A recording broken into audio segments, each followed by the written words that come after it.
Marilyn Monroe's name is synonymous with 20th-century Hollywood and the glitz and glamour it came with, although her lifestyle was undeniably controversial.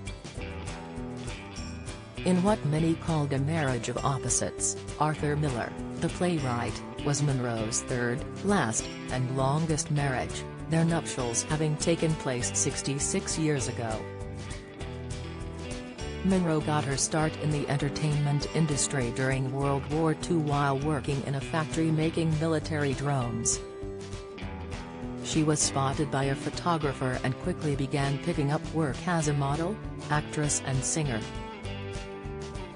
Her then-husband, James Doherty, was against her career choice and the pair divorced in 1946.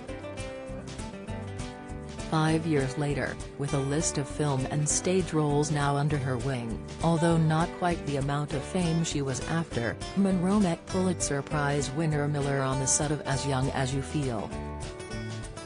At the time, she was in a casual relationship with Miller's friend Elia Kazan, who was due to pitch a screenplay to him. Miller avoided acting on his attraction to the blonde bombshell, and this immediately made him stand out to Monroe, as she described the experience of meeting him like a cool drink when you've had a fever. Miller confided in her that he was deeply unhappy in his marriage, and told her to expect his return. It would take 4 years before the pair would be reunited when Monroe moved to New York City to study. Between their meetings, Monroe had gotten married and divorced from second husband Joe DiMaggio, but Miller was still married. This did not stop the duo from embarking on an affair, although they did attempt secrecy in the beginning before Monroe's career skyrocketed, which saw the press paying closer attention to her. In 1956, the reluctant Miller embarked on the process of getting a divorce and submitted a passport application so that he could join Monroe, who was due to film in England. Instead of receiving a passport, Miller was brought to the House of Un-American Activities Committee to testify about his ties to communism. While he was not a member of the Communist Party, he had gone to affiliated meetings in the 40s. Miller was also the author of the highly controversial play The Crucible, released in 1953, which used theatrical symbolism to compare the search for communists in America to the Salem witch trials. All of this negative publicity was seen as potential career suicide for Monroe, who was just starting to gain proper traction.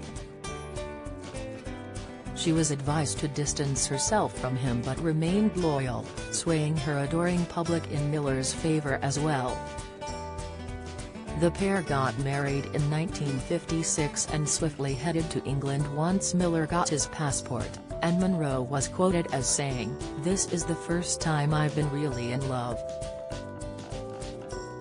Don't miss, however, this euphoria would not last for the starlet, as she found notes Miller had written concerning her and their marriage, explaining his disappointment and second-guessing. This proved not enough to devastate her love, however, and Monroe tried to assume a housewife role upon returning home. During their marriage, Monroe suffered multiple miscarriages, blaming herself and her addictions for them. Miller's patience for the young starlet was also growing thin, as he found it increasingly difficult to get the peace and quiet he needed to write. Their relationship would reach its end while working on The Misfits together. The movie was based on a short story by Miller and was intended to help Monroe be seen as a serious actress, although this was not the sense Monroe got from the script, reportedly saying, "Arthur said it's his movie. I don't think he even wants me in it. It's all over. We have to stay with each other because it would be bad for the film if we split up now." Miller's constant rewriting of the script made it difficult for Monroe to act, and her growing substance abuse problem saw her hospitalized during filming. By the time the movie was over, their marriage was too, and they divorced on the same day as John F. Kennedy's inauguration in the hopes that the media would be too distracted to pay them any attention.